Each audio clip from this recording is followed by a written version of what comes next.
Assalamualaikum dan salam sejahtera. Hari ini, saya mewakili 6 lagi ahli kumpulan saya untuk menerangkan tentang kesan rumah hijau kepada anda semua. Maka dengan itu, mari kita dengarkan.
Baiklah, seterusnya adalah proses kesan rumah hijau ini berlaku.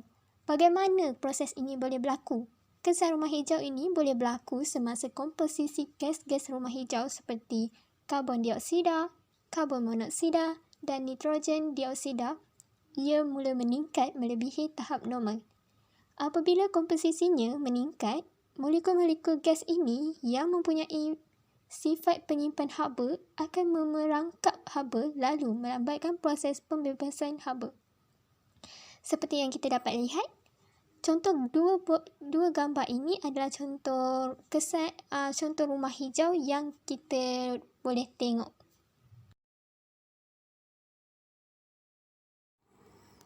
Punca berlakunya kesan rumah hijau ialah daripada penerokaan kawasan hutan yang berluasa.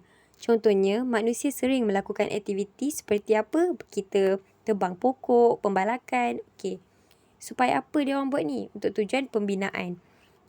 Hal ini akan menyumbang kepada berlakunya pemanasan global. Yang kedua pula ialah daripada sektor perindustrian. Seperti yang kita lihat di atas, gas-gas di atas adalah tidak baik untuk kesihatan dan akan menipiskan lapisan ozon serta membentuk selimut atmosfera. Contohnya, industri pencuci atau pelarut. CFC dalam bentuk cecair digunakan sebagai bahan pencuci minyak dan grease dalam peralatan elektronik dan elektrik. Microchip dalam komputer dan pelbagai jenis logam. CFC dalam bentuk gas pula digunakan sebagai pencuci peralatan perubatan.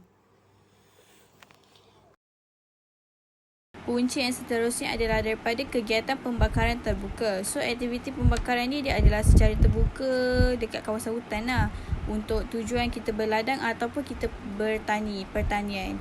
So, dia juga akan meningkatkan suhu tinggi lah terhadap dunia.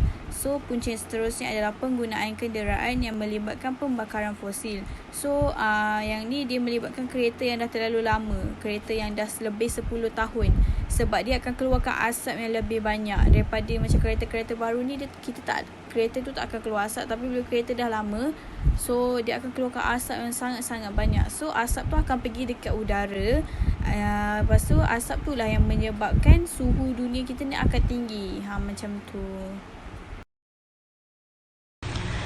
Korang semua mesti dah tahu kan, apabila terjadinya kesan rumah hijau ini, ia akan memberikan kesan yang sangat buruk kepada dunia. Terutama sekali sudah tentulah terhadap manusia dan alam sekitar kan. Bagi manusia, ia akan menyebabkan kesihatan mereka terganggu. Kerana perubahan suhu yang menyebabkan heatwave di beberapa tempat dan kawasan. Kalau korang nak tahu apa maksud heatwave ialah udara yang bersuhu tinggi yang meliputi kawasan dan bergerak secara perlahan. Oleh itu, heatwave ini akan menyebabkan risiko yang tinggi kepada penduduk setempat untuk mengalami heat stroke, terutama sekali kepada orang yang sudah berusia. Heat stroke itu ialah mengalami demam dan sering kali tidak sedarkan diri. Hal ini terjadi kerana terdedah kepada suhu yang terlalu tinggi. Selain itu, kesan rumah hijau juga akan menjejaskan kegiatan harian manusia. Ini kerana apabila berlakunya kesan rumah hijau, ia akan menyebabkan pemindahan zon iklim dan gerakan air laut yang menyebabkan kejadian banjir di sesuatu tempat. Oleh itu, ini akan memberikan kesusahan kepada penduduk untuk keluar mencari rezeki seperti menangkap ikan dan hidupan akuatik.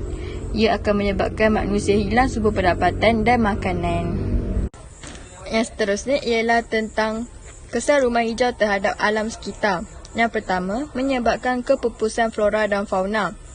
Perkara ini terjadi apabila asap yang berlaku daripada pembakaran hutan mengandungi banyak gas karbon dioksida. Oleh itu, kesannya akan menyebabkan tanah-tanah menjadi tandus dan tumbuh-tumbuhan akan mati.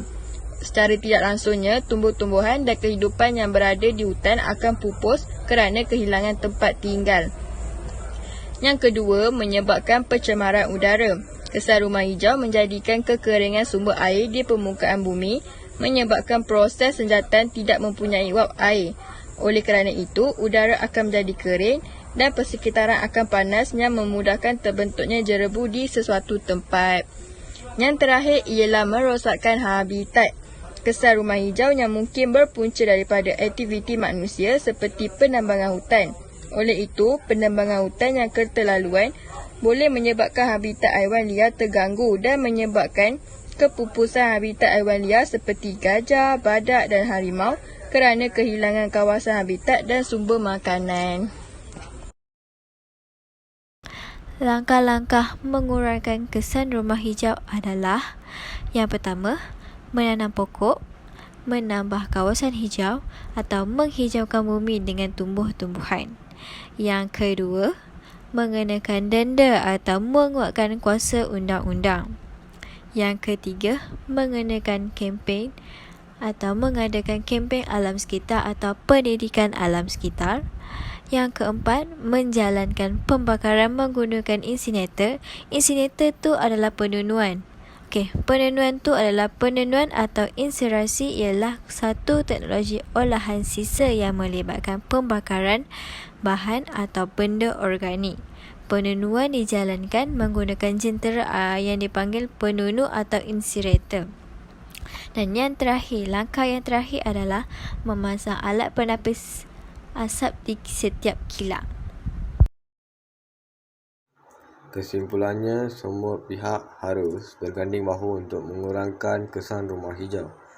Pihak kerajaan, agensi, swasta, masyarakat dan diri kita sendiri perlu mempunyai kesedaran untuk menjaga bumi kita. Hai, nama saya Fiansa Hanani. Mengenai harapan saya adalah harapan saya agar setiap anggota masyarakat perlu sedar bahawa usaha pemeliharaan patut menjadi teras dalam diri masing-masing. Kerana kesedaran dalam diri setiap individu adalah sangat penting. Tidak ada makna jika sambutan Hari Alam Sekitar disambut pada setiap tahun, namun kesihatan dan kesejahteraan alam sekitar semakin merosot dan musnah akibat daripada tangan kita sendiri. Oleh itu, masyarakat dan alam sekitar sememangnya rapat, malah kedua-duanya saling memerlukan. Namun sekiranya alam sekitar musnah, maka yang ruginya adalah kita. Oleh itu, kita perlulah pelihara dan pemelihara alam sekitar kita demi kesejahteraan manusia seluruhnya. Sekian, terima kasih. Hai, Assalamualaikum kepada semua kawan-kawan serta rakyat Malaysia. Jom kita ramai-ramai mengamalkan sikap mesra alam di dalam diri kita sendiri. Kerana zaman kita ni macam kesan rumah hijau ni semakin menjadi-jadi. So, harapan saya adalah semoga semua berganding bahu untuk melaksanakan mesra alam, untuk mengelakkan pencemaran udara, pencemaran air dan sebagainya. Pencemaran udara seperti asap daripada kenderaan, daripada kilang. So, asap yang kita sedut ni, dia akan merosakkan paru-paru kita dan menyebabkan kita mendapat penyakit asma. Dan juga pencemaran air adalah haiwan-haiwan seperti ikan, dia akan mati di dalam tu. So, apa lagi kawan-kawan? Kalau bukan kita yang menyelamatkan bumi kita, siapa lagi? Jadi kawan-kawan, ayo kita selamatkan bumi kita dan mengamalkan sikap mesra alam. Harapan saya untuk kesan rumah hijau ini ialah semua pihak haruslah berganding bahu untuk mengurangkan kesan rumah hijau ini berlaku. Oleh itu, pihak kerajaan dan kita sendiri sebagai masyarakat haruslah mempunyai kesedaran untuk menjaga alam sekitar dan bumi kita daripada terkena sebarang pencemaran. Save our earth! Harapan saya agar lebih ramai lagi individu aktiviti yang melibatkan diri dalam aktiviti penanaman rumah hijau agar bumi kita lebih sihat dan sekaligus dapat mengurangkan isu pemanasan global. Ingat, bumi yang sihat kita impikan.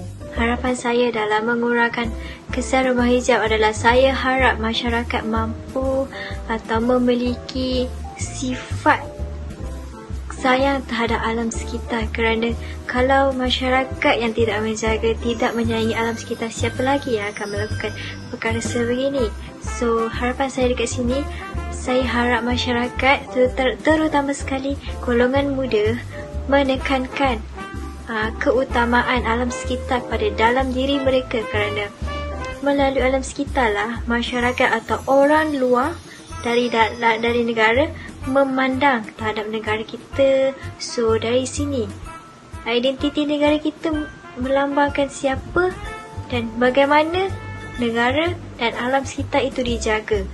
Sebagai contoh, kita boleh melihat negara Jepun yang mana sangat bersih kawasannya dan menitik beratkan tentang kebersihan alam sekitar dan kawasan awam. Saya berharap dengan kempen kesedaran rumah hijau ni kita bersama-sama menjaga bumi kita dan mendidik masyarakat tentang kepentingan alam sekitar dan cara-cara untuk mengelakkan mencemarkan bumi kita.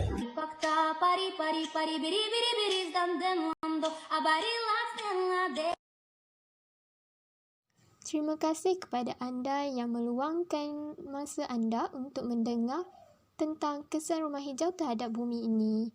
Baiklah, itu saja dari kami. Sekian, terima kasih.